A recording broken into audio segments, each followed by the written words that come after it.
ചോദിക്കുക ആ അർത്ഥമുണ്ട്, ഇബാദത്ത് ചെയ്യുക എന്നർത്ഥമുണ്ട്. ദുആ രണ്ട് വിധത്തിലാണ്. ദുആ ഇബാദ, ഇബാദത്തിന്റെ ഇബാദത്തിന് ദുആ എന്ന് പറയും. അങ്ങനെ നിങ്ങൾ ചെയ്യുകയാണെങ്കിൽ അസ്തജിബ് ലക്കും, നിങ്ങൾ എനിക്ക് നിസ്കരിച്ചാൽ മതി, ഞാൻ നിങ്ങൾക്ക് ഉത്തരം തരാം. സയ്യിദുന ഫാറൂഖ് റളിയല്ലാഹു അൻഹു സ്വഹാബികൾ നിസ്കരിച്ചു കഴിഞ്ഞ് ഇങ്ങനെ ഇരിക്കുമ്പോൾ പറയുകയാണ്, സ്വഹാബികളെ, ഉമർ റളിയല്ലാഹു അൻഹു ആരാണെന്ന് അറിയണേ? പുണ്യനബി തങ്ങൾക്ക് ശേഷം ഒരു പ്രവാചകൻ വരുമായിരുന്നുവെങ്കിൽ, അങ്ങനെയല്ല, തങ്ങൾക്ക് ശേഷം വേറെ നബിയില്ല. ലാ നബിയ ബഅദി, പ്രവാചകരുടെ ആൺകുട്ടികൾ പോലും 2 വയസ്സിന്റെ മീതെ മേലോട്ട് വന്നിട്ടില്ല, മുലകുടി പ്രായത്തിൽ മരണപ്പെട്ടവരാണ്. എന്തുകൊണ്ട്? 18-20 വയസ്സുള്ള ഒരു മോൻ നബി തങ്ങൾ വഫാത്താകുമ്പോൾ ജീവിച്ചിരിപ്പുണ്ടെങ്കിൽ, ഖാസിം എന്നവർ, അബ്ദുള്ള എന്നവർ, ഇബ്രാഹിം എന്നവര്, ഈ 3 മക്കളിൽ ആരെങ്കിലും ജീവിച്ചിരിപ്പുണ്ടെങ്കിൽ ആളുകൾ പറഞ്ഞേക്കും, റസൂലുള്ളാഹി പോയിട്ടുണ്ടല്ലോ, അടുത്ത നബി എന്നാണ്, പിന്നെ മോനെ ആക്കാം. അതുപോലും പറയാൻ ചാൻസ് കൊടുത്തില്ല. ആൺമക്കൾ മുഴുവനും ചെറുപ്പത്തിലേ മരിച്ചുപോയി. അപ്പൊ ഖുർആൻ പറഞ്ഞു,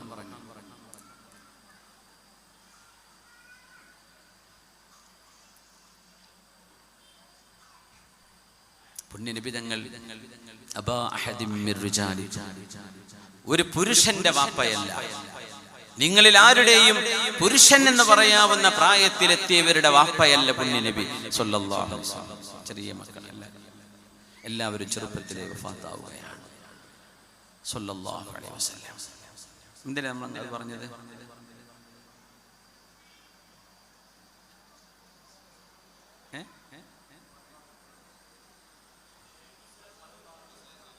ഉമർ ഫാറൂഖ് റളിയല്ലാഹു ഉമർ റളിയല്ലാഹു ജസാക്കുമുല്ലാഹു ഖൈറ.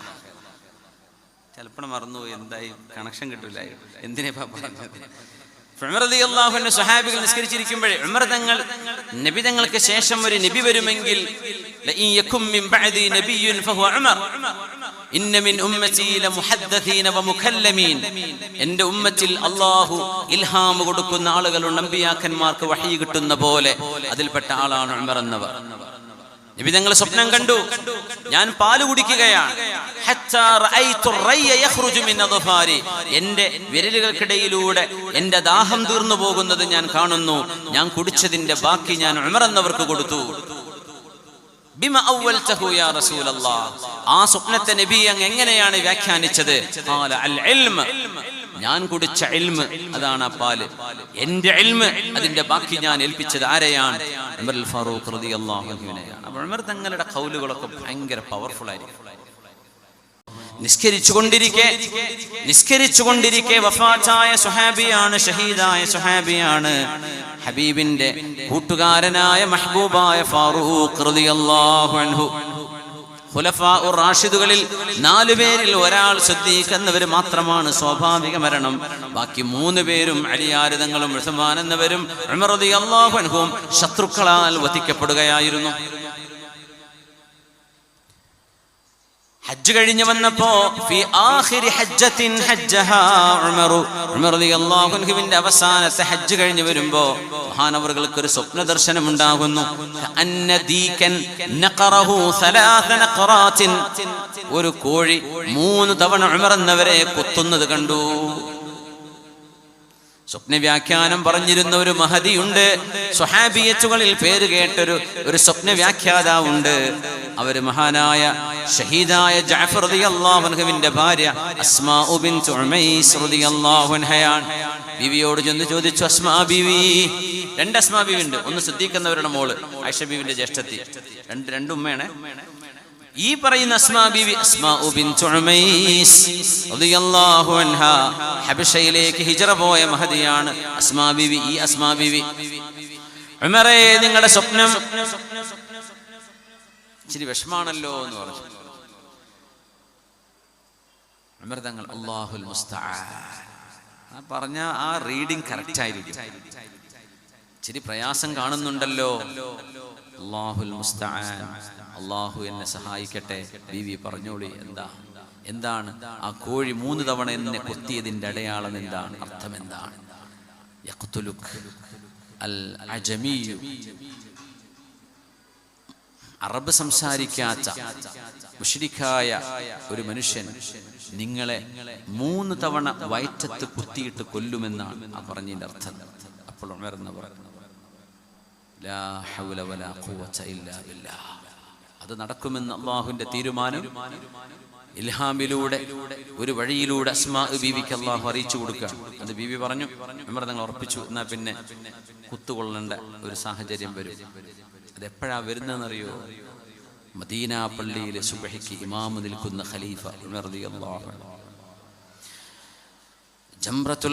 ജംറത്തുൽ അഖബയെ എറിഞ്ഞ് മഹാനായ ഉമർ റളിയല്ലാഹു അൻഹു അവിടെ മലർന്നു കിടന്ന ഒരു രംഗമുണ്ട്.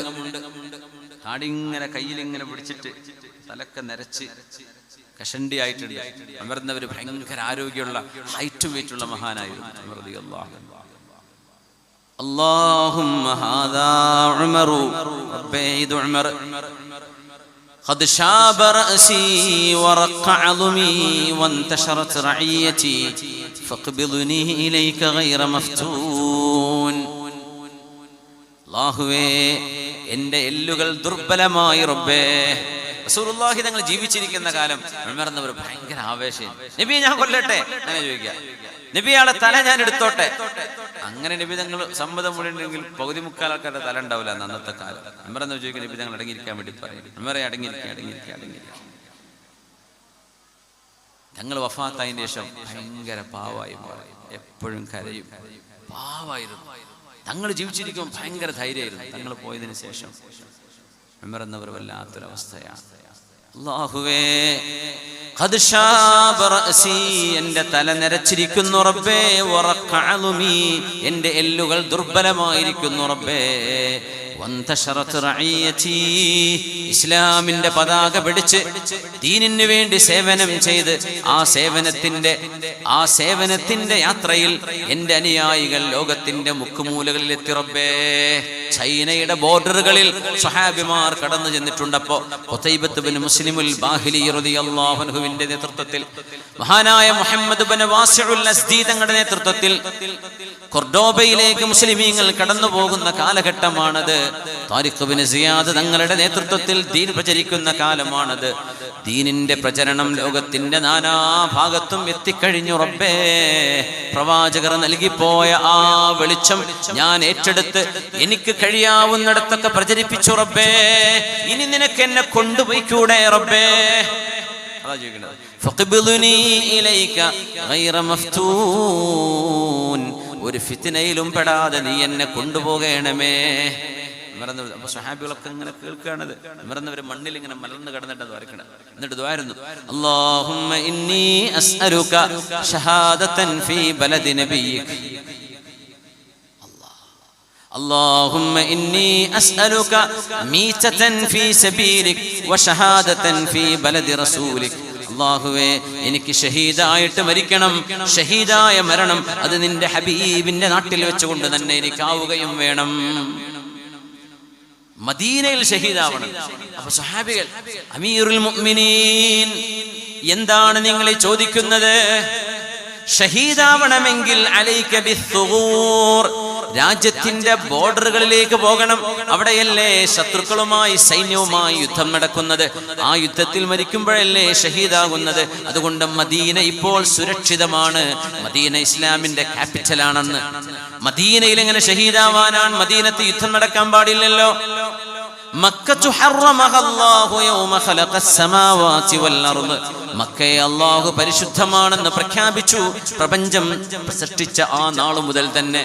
വൽ മദീനതു ഹറംതുഹാ, മക്ക പോലെ പരിശുദ്ധമാണ് മദീനയെന്ന് ഞാൻ പ്രഖ്യാപിക്കുകയാണ്. മാ ബൈന ലാബതൈഹാ, മദീനയുടെ അടയാളം നബി തങ്ങൾ കാണിച്ചു കൊടുത്ത്, മാ മലകളുടെ അടയാളം പറഞ്ഞു കൊടുത്ത്, ഈ മലകൾക്കിടയിൽ ലാ യുഅ്ലദു ഷജറുഹാ, ഒരു മരവും മുറിക്കാൻ പാടുള്ളതല്ല. വലാ യുഖ്തലു സൈദുഹാ, ഇവിടെ വേട്ടയാടാൻ പാടുള്ളതുമല്ല. ജീവന് സുരക്ഷിതത്വമുള്ള നാടാണിത്. അന്ന് കൊള്ളസംഘം വിലസുന്ന കാലം. മദീനയുടെ ബോർഡറിലേക്ക് കടന്നാൽ പിന്നെ ആർക്കും സ്വസ്ഥമായി നടക്കാം. മക്കയിലേക്ക് ഹറമിലേക്ക് കടന്നാൽ ആർക്കും സ്വസ്ഥമായി നടക്കാം. എന്നാൽ ആ മദീന പരിശുദ്ധമാണ്, അത് ഹോളി സാങ്ച്വറിയാണ് എന്ന് പ്രഖ്യാപിച്ചു കഴിഞ്ഞതിന് ശേഷം പിന്നെ മദീനത്ത് യുദ്ധം ഉണ്ടാവില്ല. യുദ്ധത്തിലല്ലേ ഷഹീദാവാൻ പറ്റൂ. ഉമർ എന്നവരെ, നിങ്ങൾ രണ്ട് ചോദ്യം ചോദിച്ചു റബ്ബിനോട്. മദീനയിൽ വെച്ച് മരിക്കണം, അവിടെ വെച്ച് ഷഹീദാവണം. ഇത് രണ്ടും കൂടെ നടക്കൂലല്ലോ. ഒന്നുകിൽ മദീന വെച്ച് മരിക്കും, നോർമൽ മരണം. ആ ചോദ്യത്തിനൊരു അർത്ഥമുണ്ട്. ഷഹീദാവണം എന്ന് പറഞ്ഞാൽ മദീനത്ത് എങ്ങനെ യുദ്ധം നടക്കുക? മദീനത്ത് പുറത്തു പോണ്ടേ? അലൈക ബിസ്സൂർ. ഉമറിന്റെ മറുപടി, എനിക്ക് അല്ലാഹുവിനോട് ഇങ്ങനെ ചോദിക്കാനാണ് ഇഷ്ടം. ഞാൻ ചോദിച്ചു, എനിക്കതാ വേണ്ടത്. എനിക്ക് ഷഹീദാവണം, അത് ഹബീബിന്റെ ചാരത്ത് വെച്ച് തന്നെയാവണം. ഞാൻ അങ്ങനെ ചോദിക്കുന്നു, അള്ളാഹു തരാലോ. ഹജ്ജ് കഴിഞ്ഞ് മദീനത്ത് എത്തിയില്ല, മക്കത്താണ്, മശാഇറിലാണ്. മഹാനായ ഉമർ എന്നവരുടെ ഹജ്ജ് കഴിയുന്നേ ഉള്ളൂ. ഹക്കദാ സഅൽതുല്ലാഹ റജൗതുല്ലാഹ അൻ യുലബ്ബിയ ഹാജതി. എന്റെ ഈ ആവശ്യം അല്ലാഹു നിർവഹിക്കുമെന്നാണ് ഞാൻ പ്രതീക്ഷിക്കുന്നത്. അതിന്റെ ഉത്തരല്ലേ ഉമർ എന്നവർ മദീന പള്ളിയുടെ മിഹ്റാബിൽ ഇമാമ് നിൽക്കുമ്പോൾ ഷഹീദായി മരിച്ചത്. ആ ചോദിച്ചതിന് മറുപടിയായി കിട്ടുന്നത്, കണ്ട സ്വപ്നം സാക്ഷാത്കരിച്ചു. അബൂ ലുഅ്ലുഅത്തുൽ മജൂസി എന്ന് പറയുന്ന അറബി സംസാരിക്കാത്ത അനർബിയായ പേർഷ്യക്കാരനായ അബൂ ലുഅ്ലുഅ, ഈ ആരാധകനായ മജൂസിയായ ആ മനുഷ്യനാണ് കഠാര, ചുട്ടുപഴിപ്പിച്ച കഠാര വിഷത്തിലിട്ട് വെച്ചിട്ട് ഉമർ റളിയല്ലാഹു അൻഹുവിന്റെ മുമ്പിലേക്ക് വരുന്നത്. എന്നിട്ടാ കുത്തിയത്, വയറ്റത്ത് കുത്തിയത്.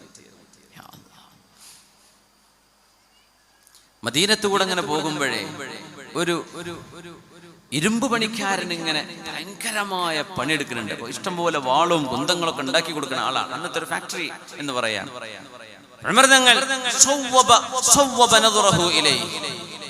ആൾക്കാർ പറഞ്ഞു, ഉമർ എന്നവരെ എന്താ മൂപ്പർ ഇങ്ങനെ നോക്കണത് എന്ന് ചോദിച്ചു.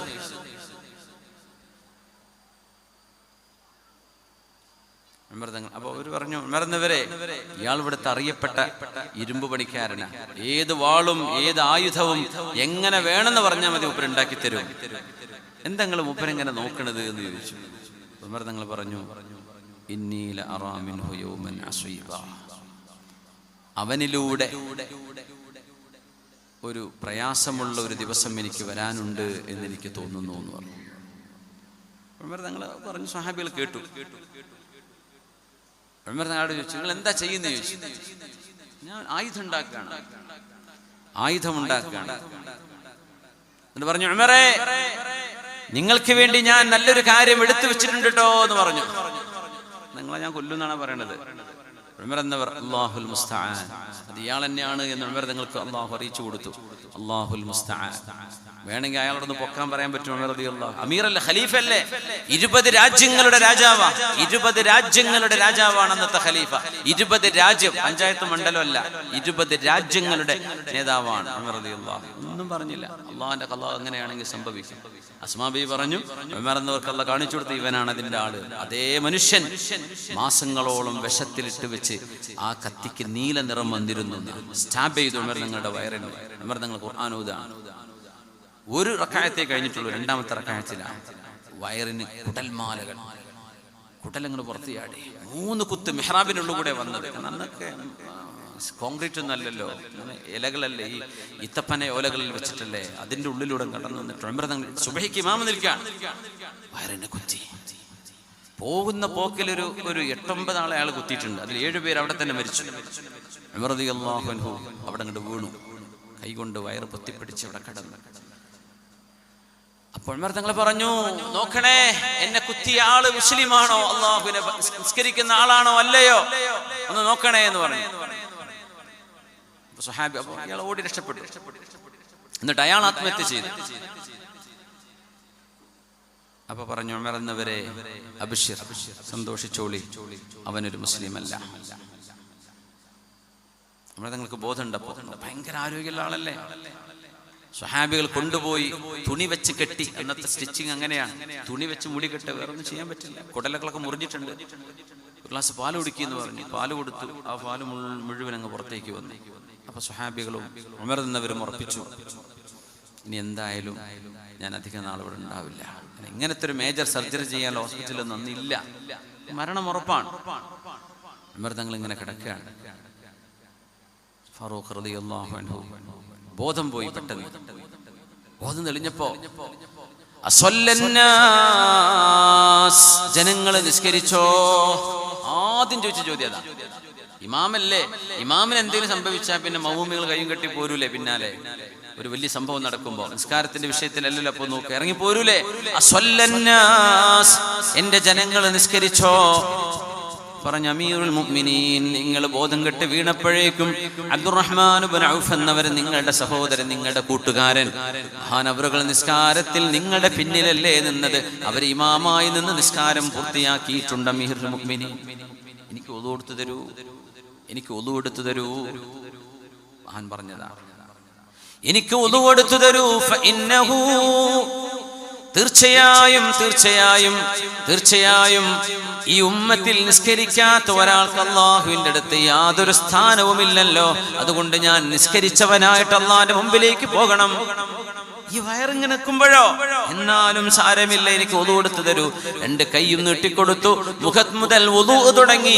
മഹാനായ ഫാറൂഖ് റളിയല്ലാഹു അൻഹു അന്നത്തെ സുബ്ഹി ഖളാ വിട്ട് നിസ്കരിച്ചതിന് ശേഷമാണ് ലോകത്തോട് വിട പറയുന്നത്. എന്നിട്ട് പറഞ്ഞു, അൽഹംദുലില്ലാഹ്, അല്ലാഹുവേ നിനക്ക് സ്തുതി റബ്ബേ, ലം യജ്അൽ മൗതി അലാ യദി മുസ്ലിമിൻ ഫഉഖാസിമുഹു ഇൻദ റബ്ബി ഫയഖ്സുമുനി. പടച്ചവനെ, എന്നെ കുത്തിയത്, എന്നെ കൊല ചെയ്തത് ഒരു മുസ്ലിമായ മനുഷ്യനല്ലല്ലോ. അങ്ങനെ ഒരു വിശ്വാസിയാണെങ്കിൽ ഞാനും ആ വിശ്വാസിയും നാളെ അള്ളാഹുവിന്റെ കോടതിയിലേക്ക് വരികയും അള്ളാഹു വിചാരണ നടത്തുകയും ചെയ്താൽ എന്റെ കൊലപാതകിയായ ആ മുസ്ലിമിന്റെ ഈമാനാണ് എന്നെക്കാളും കൂടുതലെങ്കിൽ അള്ളാഹിന്റെ കോടതിയിൽ ഉമർ തോൽക്കാൻ സാധ്യതയുണ്ട്. എന്നാൽ എന്റെ പ്രതിപക്ഷത്ത് നിൽക്കാൻ പോകുന്നത് മുസ്ലിമല്ലല്ലോ.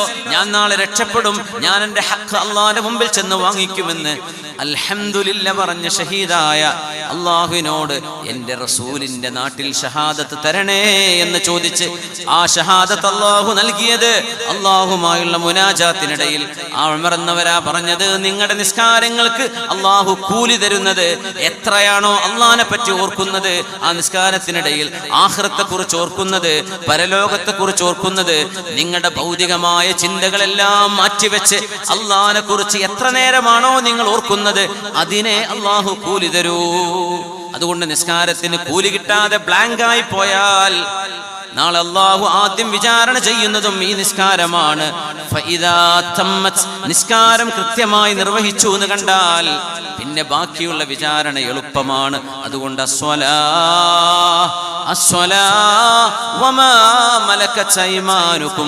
സ്വഹാബികളെ, ഞാൻ നിങ്ങളോട് യാത്ര ചോദിക്കുകയാണ്.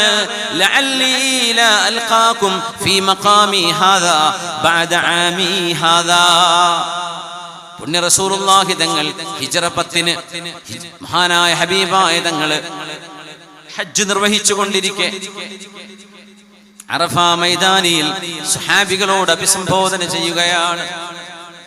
ഇസ്മഊനി, എന്നെ കേൾക്കണേ. അങ്ങനെ തങ്ങൾ സാധാരണ പറയാറില്ല. ഇസ്മഊനി തങ്ങൾ പറയാറാണ്, സ്വഹാബികൾ കേൾക്കും. ഇസ്മഊനി, എന്നെ കേൾക്കണേ സ്വഹാബികളെ, ഞാൻ പറയുന്നത് ശ്രദ്ധിച്ചു കേൾക്കണേ, ഞാൻ പറയുന്നത് ശ്രദ്ധിച്ചു കേൾക്കണമേ. വളരെ മനോഹരമാണ് അതിന്റെ. ഇന്നമാ അന ബശറുൻ യൂഷികു അൻ യഅതിയനി റസൂലു റബ്ബി. I'm a man, the angel of death can visit me. മരണത്തിന്റെ മാലാഖ എന്നെ വന്ന് കാണാനിടയുണ്ട്. ഞാനൊരു മനുഷ്യനാണ്, ഞാൻ മരിക്കും. ലഅല്ലി ലാ അൽഖാകും ബഅദ ആമി ഹാദാ ഫീ മഖാമി ഹാദാ. ഇതുപോലെയുള്ള ഒരു ലോക മഹാസമ്മേളനത്തിൽ അറഫയിൽ വെച്ച് സ്വഹാബികളെ 1,23,000 വരുന്ന സ്വഹാബികളോടാ നബി തങ്ങൾ സംസാരിക്കുന്നത്. അന്ന് മൈക്കില്ല. എന്താണ്? മുബല്ലിഗീങ്ങളാണ്. ഞാൻ പറയുകയാണെങ്കിൽ ഈ ഇവിടുന്ന് 4 സഫ് അപ്പുറത്തുള്ള ആള് ഉറക്കെ പറഞ്ഞെടുക്കും, ബാക്കിക്ക് ആള് ബാക്കിലൂടെ പറഞ്ഞെടുക്കും. ഹറമിലെ കണ്ടിട്ടില്ലേ, ഇമാം അല്ലാഹു അക്ബർ ബാക്കിന്ന് അല്ലാഹു അക്ബർ. എന്തിനാ മൂപ്പര് അള്ളാഹു, നമ്മളെ തക്ബീർ നിസ്കാരമൊക്കെ ഫസാദാവും, മൂപ്പർക്ക് ഉണ്ടാണ്ടിരുന്നാ പോരെ. കേൾക്കുന്നുണ്ടല്ലോ, ഇമാം എന്നെ മൈക്കലല്ലേ പറയുന്നത്, മൂപ്പര് എന്തിനാ അടി കൂടെ പറയണത് അല്ലേ? ഇമാമ സുജൂദ് പോയാൽ മൂപ്പര് അല്ലാഹു അക്ബർ, മുബല്ലിഗ്. സമിഅ അല്ലാഹു ലിമൻ ഹമിദ എന്ന് പറഞ്ഞാൽ ഹറമിലൊക്കെ നിസ്കരിക്കുമ്പോണ്ടല്ലേ റബ്ബനാ വലക്കൽ ഹംദ്. നമുക്ക് നിസ്കാരം അങ്ങനെതായിപ്പോയി. എന്താ പേര് 2 എണ്ണം? അത് പണ്ടുള്ള സുന്നത്താണ്. പുണ്യ നബിയുടെ കാലം അങ്ങനെയാ, മൈക്കൊന്നുമില്ലല്ലോ.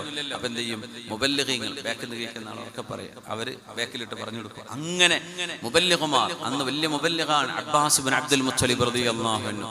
ഭയങ്കര സൗണ്ടായിരുന്നു. ഒന്നോറൊക്കെ പറഞ്ഞാൽ 2 മൈൽ അപ്പുറത്തേക്ക് കേൾക്കുന്നു, 3-3.5 കിലോമീറ്റർ അപ്പുറത്തേക്ക് കേൾക്കുന്നു. അമ്മാതിരി സൗണ്ട് ഉണ്ടായിരുന്നു നബി തങ്ങളുടെ എളാപ്പയായ അബ്ബാസ് ഇബ്നു അബ്ദുൽ മുത്തലിബ് റളിയല്ലാഹു അൻഹു. നല്ല പ്രായം ഉണ്ടായിരുന്നു. മഹാനൊക്കെ ഉറക്കാണ് വിളിച്ചു പറയും.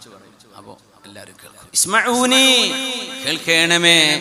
ഈ ഒരു സ്ഥലത്ത് വെച്ച് ഈ ഒരു വർഷം കഴിഞ്ഞാൽ ഇനി അടുത്തൊരു വർഷം നിങ്ങളോട് ഇതുപോലെ സംസാരിക്കാൻ എന്നെ കൊണ്ട് കഴിയണമെന്നില്ല, ഞാൻ ഉണ്ടാവണമെന്നില്ല. അതുകൊണ്ട് ശ്രദ്ധിച്ചു കേൾക്കണമേ. അസ്വലാ, നബി ഞങ്ങൾ അവിടുന്ന് മനുഷ്യരെല്ലാം ഒന്നാണ് എന്ന ആ ഒരു മഹാസംഭവം പറഞ്ഞു കൊടുത്തു. നമ്മളൊക്കെ ഒന്നാണ്, മനുഷ്യരെല്ലാം regardless of their races and ethnicities. നമ്മുടെ എന്തൊക്കെ നമ്മുടെ തറവാടും ഇതൊക്കെ എന്താവട്ടെ, we are all from Adam and Eve. Adam നബി അലൈഹിസ്സലാമിന്റെയും ഹവ്വാ ബീവിയുടെയും മക്കളാണ്. നമ്മളൊക്കെ ആദം നബിയുടെ മക്കളാണ്. വആദമു മിൻ തുറാബ്, ആദം നബി അലൈഹിസ്സലാമിനെ മണ്ണിൽ നിന്നാണ് അല്ലാഹു പടച്ചത്. അതുകൊണ്ട് മനുഷ്യൻ വിനയം കാണിക്കണം, മണ്ണിനോളം താഴ്മ കാണിക്കണം.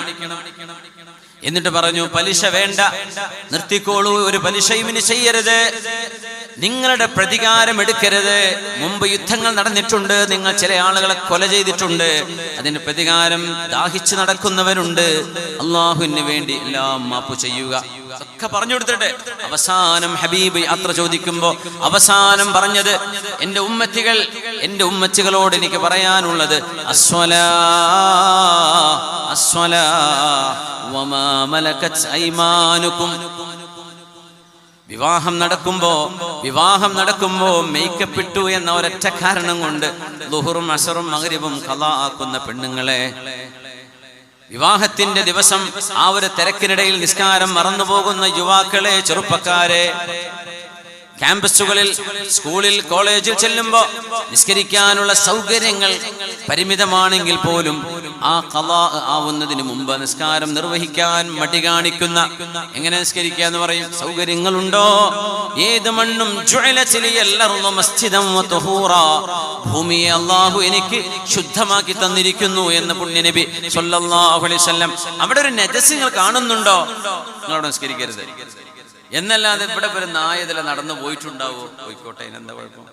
നിങ്ങൾ കണ്ടോ നായ അവിടെ എന്തെങ്കിലും അവിടെ വിസർജിച്ചിട്ടുണ്ടോ, മൂത്രമൊഴിച്ചിട്ടുണ്ടോ? ഇല്ലല്ലോ, ഇതിനെന്താ കുഴപ്പം? നിസ്കരിക്കാൻ പറ്റും. പെണ്ണുങ്ങൾ കൊണ്ട് വെറുതെ പുര മുഴുവൻ വെള്ളടിച്ച് കഴുകുക.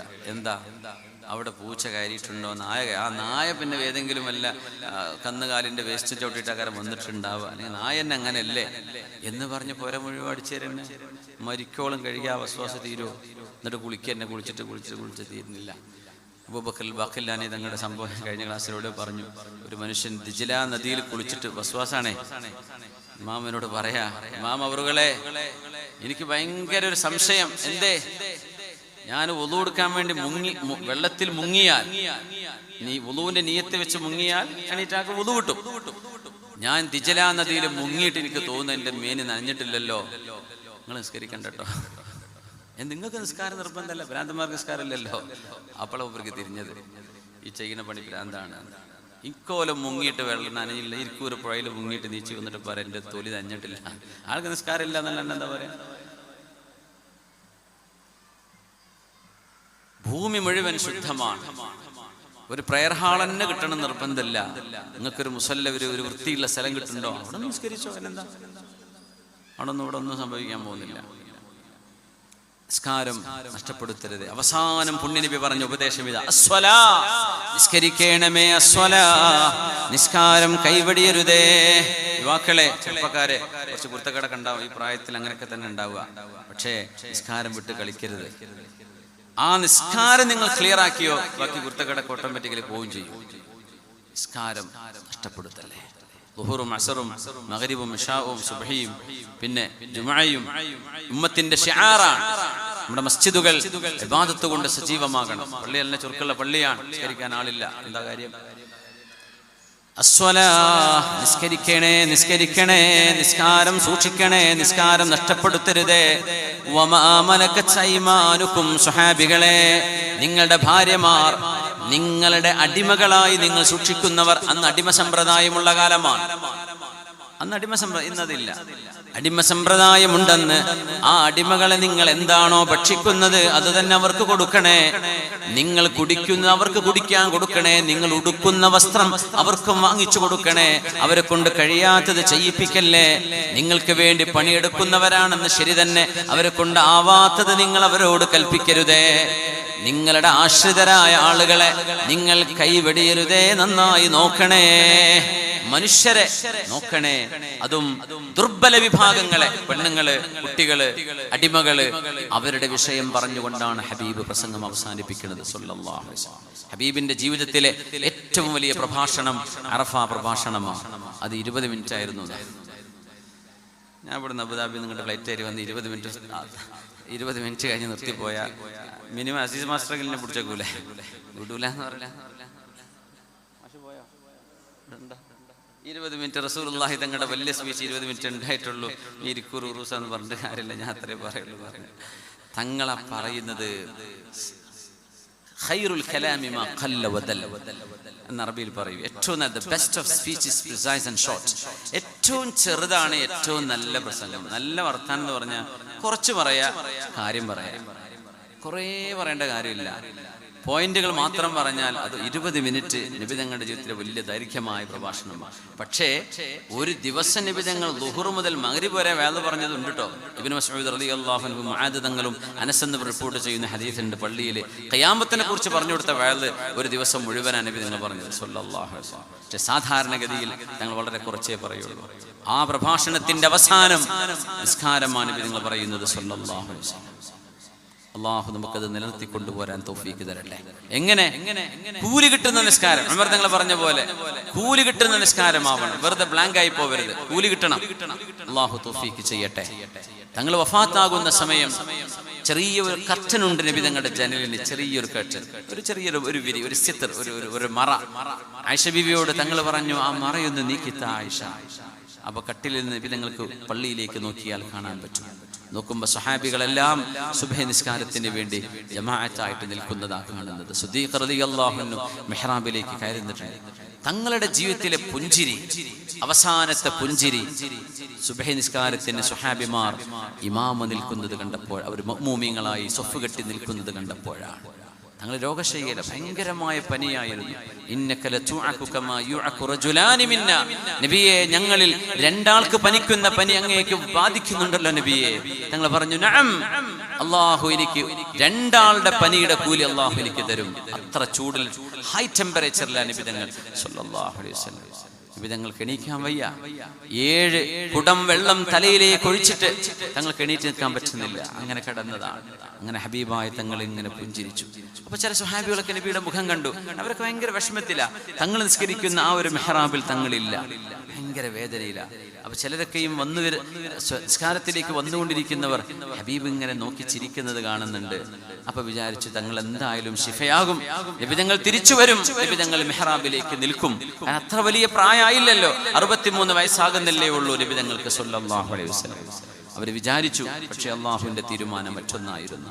ആ ഒരു നിസ്കാരത്തിന്റെ രംഗം ആയിഷ ബീവി റളിയല്ലാഹു അൻഹ പറയാ, ഹബീബിന്റെ മനസ്സിലെ വലിയൊരു സന്തോഷം ഈ ഉമ്മത്ത് സുബ്ഹിക്ക് എഴുന്നേറ്റ് വന്ന് നിസ്കരിക്കാൻ നിൽക്കുന്നത് കണ്ടപ്പോഴാണ്.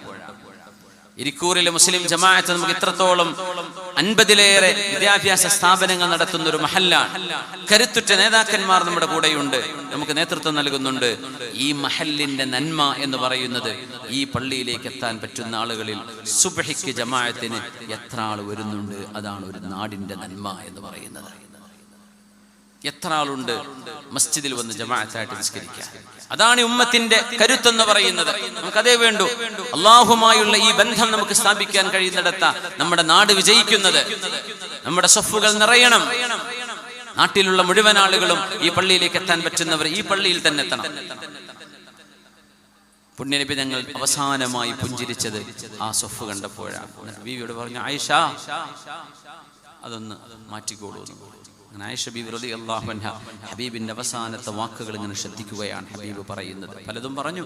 അവസാനം എൻ്റെ ഉമ്മത്തികളോട് പറയണേ, അസ്വലാ അസ്വലാ വമാ മലക്കത് അയ്മാനുഹും. ഇതേ വാക്ക്, നിസ്കരിക്കണേ, നിസ്കാരം നിലനിർത്തണേ, നിസ്കാരം നിലനിർത്തണേ എന്ന് പറയണേ. ആകാശ ലോകത്തുനിന്ന് നബി തങ്ങൾക്ക് കൊടുത്ത സമ്മാനമാണിത്. നിസ്കാരം ഒഴിവാക്കല്ലേ. വമാ മലക്കത് അയ്മാനുഹും. മഹാൻ പറയാൻ, സ്വഹാബി നിസ്കരിച്ചിരിക്കുമ്പോഴേ, ലൈസ ലിൽ മർഇ മിൻ സ്വലാത്തിഹി ഇല്ലാ മാ അഖല മിൻഹാ. സ്വഹാബികളെ, നമ്മൾ നിസ്കരിച്ചിരിക്കുകയാണ്, നിസ്കാരം കഴിഞ്ഞിരിക്കുകയാണ്. നിസ്കാരം കഴിഞ്ഞ് പെട്ടെന്ന് ഓടരുത്. അവിടെ ഇരുന്ന് കുറച്ച് ദിക്റൊക്കെ ചൊല്ലുക. സുബ്ഹാനല്ലാഹ്, അൽഹംദുലില്ലാഹ്, അല്ലാഹു അക്ബർ 33 ചൊല്ലാൻ പറ്റണില്ലേ? മിനിമം 10 തവണയെങ്കിലും സുബ്ഹാനല്ലാഹ് അൽഹംദുലില്ലാഹ് അക്ബർ ചൊല്ലിയിട്ടേ പോകാം. ഭയങ്കര കൂലിയാണ്. ഒരു ആയത്തുൽ കുർസിയും കൂടെ ഓതുക. ആയത്തുൽ കുർസി ഓതിയാൽ, ഫർള് നിസ്കാരത്തിന്റെ ശേഷം ആയത്തുൽ കുർസി ഓതിയാൽ ആ മനുഷ്യന് സ്വർഗത്തിൽ കടക്കാൻ തടസ്സമാകുന്നത് അയാളുടെ മരണം മാത്രം. മരണം സംഭവിച്ച സ്വർഗത്തിലേക്ക് പോകുന്നു. ആ മനസ്സിൽ എന്താക്കേണ്ട അർത്ഥം എന്ന് ആലോചിച്ച് പറയണേ. ഭയങ്കര അതിശക്തമാണ് ആയത്തുൽ കുർസിയുടെ ആശയങ്ങളൊക്കെ.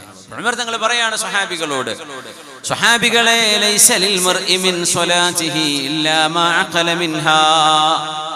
നമ്മളൊക്കെ വുദു എടുത്ത് നിസ്കരിക്കുന്നവരാണ്. നിസ്കാരത്തിന്റെ ഷർത്തും ഫർളും ഒക്കെ റെഡി ആയിട്ടുണ്ടോ എന്ന് നോക്കുക.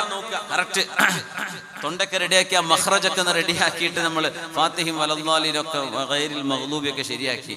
പക്ഷെ നമ്മൾ ആ ശരിയാക്കണ ഇടയ്ക്ക് നമ്മൾ കണ്ണൂർ പോയി വന്നു, കോഴിക്കോട് പോയി വന്നു, മംഗലാപുരത്ത്, ചിലർ ദുബൈ പോയി വരും.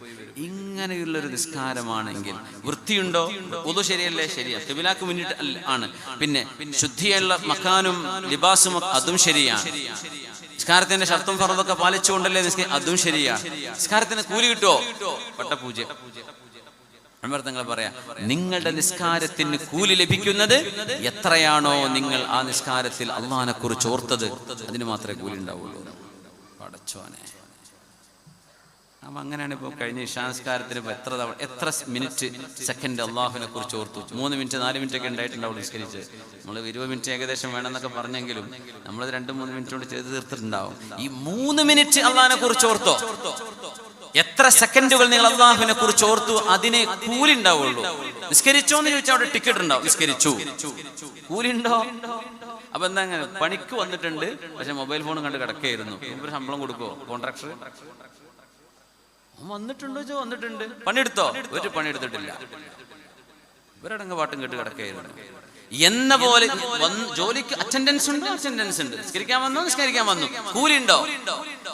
നിങ്ങൾ എത്രയാണോ അള്ളാഹുവിനെ കുറിച്ച് ഓർക്കുന്നത്, അതിനു മാത്രമേ നിങ്ങളുടെ നിസ്കാരത്തിന് കൂലി ഉണ്ടാവുകയുള്ളൂ എന്ന് മഹാനായ അമീറുൽ മുഅ്മിനീൻ ഉമർ ഇബ്നുൽ ഖത്താബ് റളിയല്ലാഹു അൻഹു